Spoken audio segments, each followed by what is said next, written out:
वो क्या कहानी रही?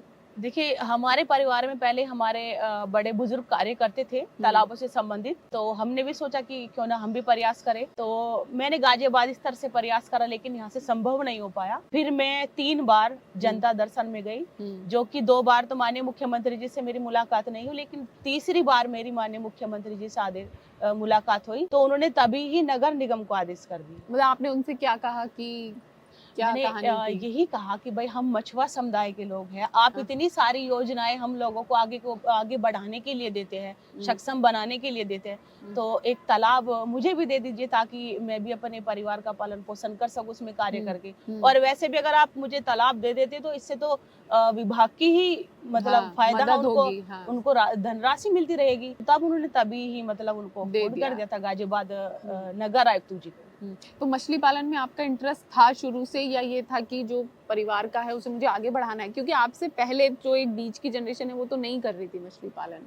लेकिन मेरे परिवार में सिंगाड़े की खेती करते थे, जो हमारे बाबा जी थे। अच्छा। मेरे ससुराल में, और वहाँ पे सिंगाड़े की खेती करते थे, लेकिन मछली पालन नहीं किया था। मछली पालन तो मैंने इसीलिए किया क्योंकि भारत सरकार की योजना में, जो कि प्रधानमंत्री मत्स्य संपदा योजना के तहत महिला को 60% सब्सिडी है। तो ये तो बड़ी अच्छी बात है। भाई इतना तो हमें, क्योंकि सिंगाड़े की खेती 2 महीने की होती है, नवंबर और दिसंबर की, तो उसमें तो हम ज्यादा कुछ फायदा प्राप्त नहीं कर पाते। लेकिन मछली पालन से अगर हमें सरकार से भी लाभ मिल रहा है और हम मछली पालन करके भी मछली से ज्यादा अधिक उत्पादन करके भी आय की प्राप्ति कर सकते हैं, तो इसीलिए मछली पालन की। मछली पालन मतलब ये योजना के बारे में पता चला तो आपने सोचा कि मैं ये करती हूँ, क्योंकि मछली पालन करना कोई मामूली बात नहीं है।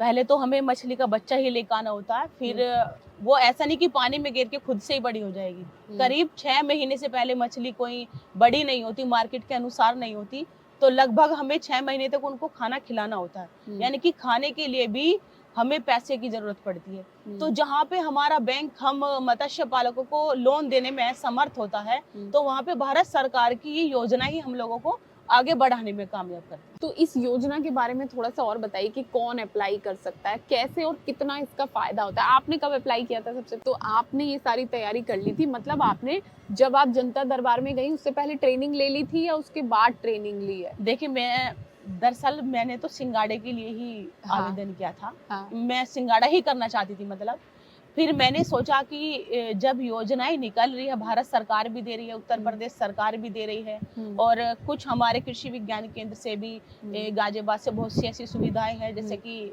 हम पोल्ट्री फार्म अपने इसी पे कर सकते हैं तालाब पर, तो वहाँ से भी काफी सारी योजनाएं हैं। तो तब मैंने ट्रेनिंग ले ली आपने मत्स्य पालन वाली ट्रेनिंग पूरी ले ली, जमीन पे ये लीज पे जमीन मिल गई और आपने अप्लाई कर दिया? फिर तो मैंने कोई ट्रेनिंग छोड़ी ही नहीं है। अच्छा। या तो मछली पालन से संबंधित हो, या फिर कृषि से हो, सिंगाड़े की हो, या फिर मुर्गी मतलब ये बत्तख पालन हो, कोई ट्रेनिंग नहीं छोड़ी मैंने। और मैं कई यूनिवर्सिटी में गई भी हूँ, जो कि एक ट्रेनिंग लेना अलग बात होती है, एक हम प्रैक्टिकली जाकर के देखते हैं तो उसका अलग प्रभाव पड़ता है और समझ में बहुत इजीली आता है। तो मैंने जैसे कि Mathura university, Pantnagar university, Meerut university और गुड़गांव में जो पढ़ती है मंगलम यूनिवर्सिटी, तो वहाँ पे सब में जाके देखा, जो समझ आता है क्या वो करते हैं। अगर ये वीडियो आपको पसंद आया है तो इसे लाइक जरूर करें। अगर चैनल अभी तक सब्सक्राइब नहीं किया है तो कर लें और नोटिफिकेशन पाने के लिए बेल आइकन भी दबा दें।